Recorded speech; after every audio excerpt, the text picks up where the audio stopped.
శ్రీలంక ఇక్కడ మనం కొలంబో ఎయిర్పోర్ట్లో దిగిన తర్వాత మనకి శ్రీలంకన్ రూపీస్ కావాలి కదండి. మనం బయట మార్కెట్లో ఏం తీసుకోవాలన్నా కూడా సో మన డబ్బులు మార్చేటప్పుడు అంటే ఇండియన్ రూపీస్ మార్చేటప్పుడు ఇక్కడ కమర్షియల్ బ్యాంక్స్ ఇవన్నీ ఉన్నాయి. మనం ఇక్కడ ఫారెన్ రూపీస్ ఎక్స్చేంజ్ చేసుకోవచ్చు.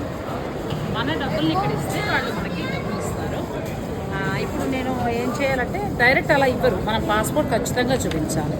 మా హస్బెండ్ ఏం చేస్తారంటే 5,000 రూపాయలు మన కరెన్సీ ఇండియన్ కరెన్సీ 5,000 రూపాయలు అక్కడ ఇస్తే 16,000 వచ్చాయండి.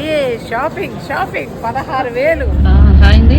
2.5 గంటల జర్నీ తర్వాత కొలంబోకి సంబంధించి నిగాంబో ఎయిర్పోర్ట్లో మేము దిగడం జరిగింది.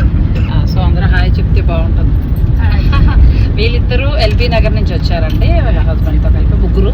బ్యాక్ ఏమో మనకి సోమాజగూడ నుంచి వచ్చారు.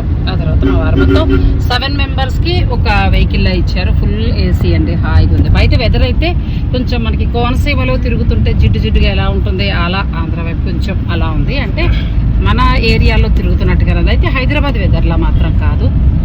ఇక్కడి నుంచి అంటే నిగాంబో ఎయిర్పోర్ట్ దగ్గర నుంచి మేము స్టార్ట్ అయ్యి 50 కిలోమీటర్స్ జర్నీ చేసిన తర్వాత రామాయణ్ టెంపుల్ అలాగే మురుగన్ టెంపుల్ ఈ రెండు కూడా చూడడం జరుగుతుంది. అవన్నీ కూడా నేను మీకు మంచి రీల్గా వీడియోగా అందిస్తాను. Stay tuned Nagasri diaries.